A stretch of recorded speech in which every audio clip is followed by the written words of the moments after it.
De volta ao vivo para todo o Brasil, aqui pela nossa Rede Vida de televisão. 25 anos de Boa Notícia. Esse ano, a Rede Vida de televisão está comemorando 25 anos, as suas bodas de prata. E nós queremos comemorar com vocês. Tem muita novidade, muita coisa legal. Fiquem ligados aqui na tela da Rede Vida para vocês saberem tudinho do que nós vamos fazer, nós vamos aprontar nesse ano de 2020. O nosso Mais Vida está de volta. Eu quero agradecer o enorme carinho da sua audiência em todo o Brasil, a sua companhia e todas as mensagens que vocês enviam aqui pra gente, tá bom? Se você ainda não enviou sua mensagem, tá aqui, olha, 11 95033 6870. Pode sugerir temas, convidados.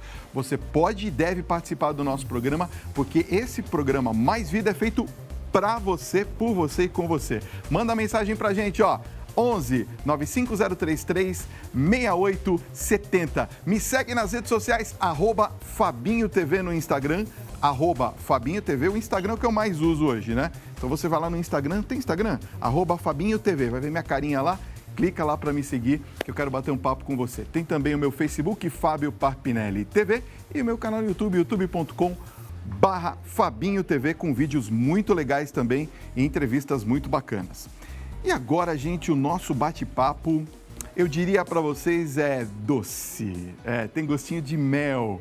Nós vamos conhecer sobre a vida das abelhas e a importância delas para o meio ambiente. Quem já está aqui na nossa Casa do Mais Vida e trouxe tudo isso para mostrar para a gente é o biólogo e membro do Comitê Científico da Associação Brasileira de Estudos das Abelhas, Cristiano Menezes. Cristiano, seja bem-vindo aqui ao nosso Mais Vida, viu? Obrigado por você ter vindo.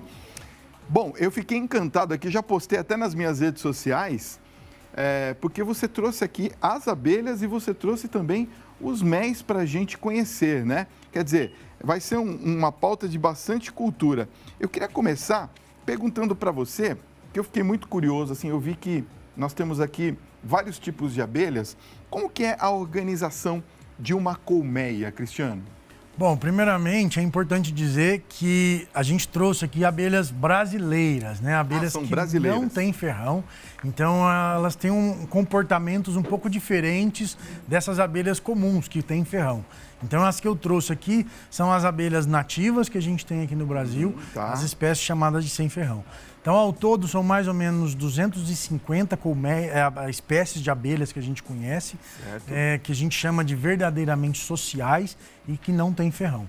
Então, elas funcionam da seguinte forma. A gente tem uma única rainha, que é a rainha mãe, que é responsável pela postura dos ovos. Ela que reproduz aqui dentro da colmeia. E tem as operárias, que são as trabalhadoras, as que vão buscar alimento nas flores, aqui constroem toda a estrutura e se organizam de uma forma harmoniosa para conviver em milhares e milhares de indivíduos dentro da única sociedade. A gente está ouvindo falar muito sobre a questão das abelhas estarem sumindo do planeta. Fala um pouquinho também, já que estamos falando em rede nacional, né, para o Brasil inteiro, sobre a importância da abelha no meio ambiente. As pessoas não devem matar as abelhas, não é? Fala um pouquinho para a gente dessa questão do meio ambiente e as abelhas em si. Exatamente. As abelhas brasileiras, assim como as abelhas ao redor do mundo todo, estão sofrendo com as ações humanas, assim como toda a biodiversidade que a gente tem. Até mesmo as queimadas, né? Exatamente. Então, o desmatamento, o uso incorreto de pesticidas, né, as ações humanas de transporte de animais ao longo do planeta e a introdução de espécies invasoras, as mudanças climáticas, são todos fatores que ameaçam a nossa biodiversidade, inclusive as abelhas, né? Aqui no Brasil a gente tem algumas espécies que estão em risco de extinção, mas o trabalho que a gente faz é justamente para conscientizar as pessoas, não só da importância delas, mas da possibilidade das pessoas ajudarem essas abelhas. Então, como eu disse, essas abelhas são sem ferrão. Elas são inofensivas, não representam... 100% sociáveis, né? 100% sociáveis e até crianças podem manejar, colher o mel, criar essas abelhas em casa. em casa. Vamos então começar, por onde que a gente começa aqui? Pela pequenininha aqui, por essa caixinha? Vamos por uma ordem de tamanho. Vamos pela ordem de tamanho aqui. Vamos lá, essa daqui? Essa daqui chama-se mirim preguiça, é uma abelha muito comum aqui no estado de São Paulo. E ela tem esse nome de mirim preguiça porque ela começa a trabalhar só depois das 10 da manhã. Então por isso ela ficou famosa como ela dorme preguiça. até as 10. Mas não é por isso que ela não é trabalhadora, é uma espécie muito trabalhadora. Aqui a gente está vendo os favos de cria dela, onde ela vai produzir novas abelhas. Então, cada bolinha dessa que você está vendo vai nascer uma nova abelha. Certo. Então, essa é uma espécie interessante para ter em casa como animal de estimação ou até mesmo para polinização de cultivos. Então, essa espécie, por exemplo, pode ser usada para polinizar morango. Então, é uma espécie boa para morango. Você põe a abelha lá e ela vai fazendo a polinização. E com isso, ela melhora a qualidade do fruto. A gente vai falar um pouquinho mais sobre isso mais para frente. Por acaso, essa daqui tem uma que, lá em casa, ela fica dentro de buraquinhos do muro, por exemplo, da parede. É uma dessas espécies aqui? Não é essa daqui, não, né? Provavelmente é essa espécie aqui, que é a jataí. Jataí. Essa é a espécie mais comum que a gente tem no Brasil. É uma abelha sem ferrão, ela faz geralmente um canudinho na parede. É isso que eu ia falar, no buraquinho ela faz um canudinho bem compridinho, né? Isso, e esse canudinho geralmente fica rodeado de guardas e algumas abelhinhas voando ali ao redor. Exato. E alguns períodos do ano faz um enxame com muitos indivíduos sobrevoando aquela área ali. Então, isso são geralmente a enxameagem quando ela está se reproduzindo. E o mel dessa espécie é maravilhoso. É uma das espécies mais utilizadas para criação em casa. Primeiro motivo, porque não tem ferrão. Segundo, porque o mel é maravilhoso. E terceiro, porque ela é muito bem adaptada ao ambiente urbano. Então, ela sobrevive bem, mesmo dentro de cidades. Até aqui em São Paulo, a gente consegue encontrar essa abelha. Eu moro no centro expandido, né? Na região da Vila Prudente, Moca ali. Então, tem realmente, e não só na minha casa, na casa dos meus vizinhos também. Eu queria que você explicasse um pouquinho sobre essa composição. Por que, por exemplo, esta colmeia é diferente dessa colmeia aqui? Então, cada espécie de abelha, ela se organiza de uma forma diferente. Então, essa daqui, a marmelada, por exemplo, ela não cobre... Essa chama marmelada? Ela chama marmelada. Que legal. Vou te mostrar por quê. É só encostar na caixa dela que você vai descobrir. Ela usa o própolis para proteger a colmeia e impedir que formigas subam. Então, ela é bem pegajosa e por isso as formigas não conseguem subir. E ela já não protege a cria dela com invólucro igual a jataí. A jataí fecha a cria dela para proteger de variações de temperatura. Essa aqui fica aberta. Essa não, essa fica tudo aberto, por isso a gente consegue ver as células de cria onde a rainha bota os ovos. Aqui a gente está vendo os potes de pólen, que é a fonte de proteínas dela. E ali na outra parede a gente está vendo os potes de mel, que é a fonte de açúcar dessas abelhas. E essa espécie ela é muito interessante para a produção de própolis. Ela produz bastante e um própolis muito aromático, muito interessante. Olha só, então o própolis dela, ele é mais potente, é isso ou não?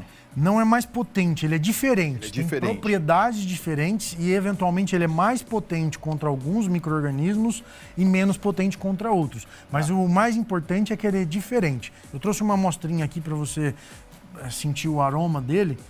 Esse daqui é o própolis? É o própolis dessa abelha. Nossa, é perfumado, não? É muito perfumado. Um aroma muito gostoso. E muito diferente do própolis convencional que a gente tem no mercado.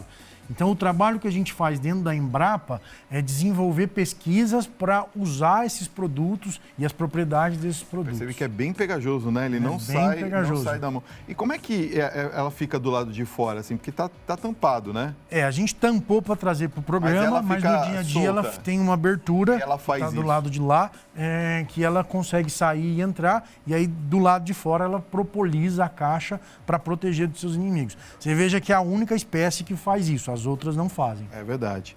E essa daqui? Essa aqui é maiorzinha, né? Essa é maiorzinha, de um grupo de abelhas sem ferrão que a gente chama de melíponas. Elas são as abelhas sem ferrão de grande porte e são as mais utilizadas para a produção de mel. Olha como elas são lindas, né? O mel delas é muito bom e é muito saboroso e produzem em grande quantidade. Então, dentre as abelhas sem ferrão, tem algumas espécies que são mais interessantes por causa da produtividade delas.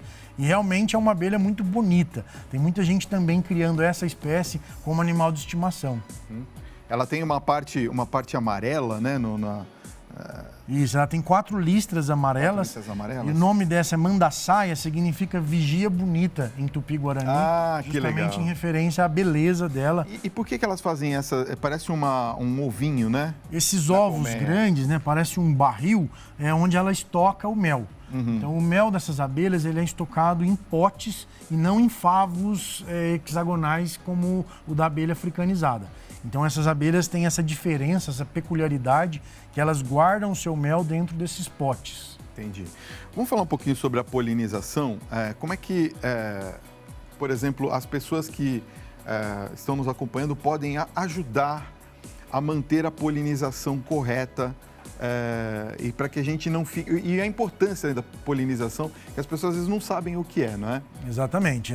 A polinização é um mecanismo de reprodução das plantas. Então, quando as abelhas visitam as flores, elas vão transportar de flor em flor os grãos de pólen, que é como se fossem os espermatozoides das plantas. Então, as abelhas, como as plantas não se movem, as abelhas são responsáveis, ou outros polinizadores animais, como besouros, morcegos, alguns outros mamíferos, pássaros, borboletas, são todos polinizadores animais que fazem esse transporte de grãos de pólen. Entendi. E elas têm uma importância para a agricultura e para a humanidade enorme. Para você ter uma ideia, o valor global da polinização está na ordem de 250 a 500 bilhões de dólares por ano. Isso é o valor dos polinizadores para a agricultura. Só no Brasil são cerca de 50 bilhões de reais por ano que depende dos polinizadores animais. Ou seja, se a gente não tiver esses polinizadores na agricultura, a gente vai produzir menos. Isso representa aproximadamente 1/3 da alimentação humana, do volume de alimentos que a gente produz.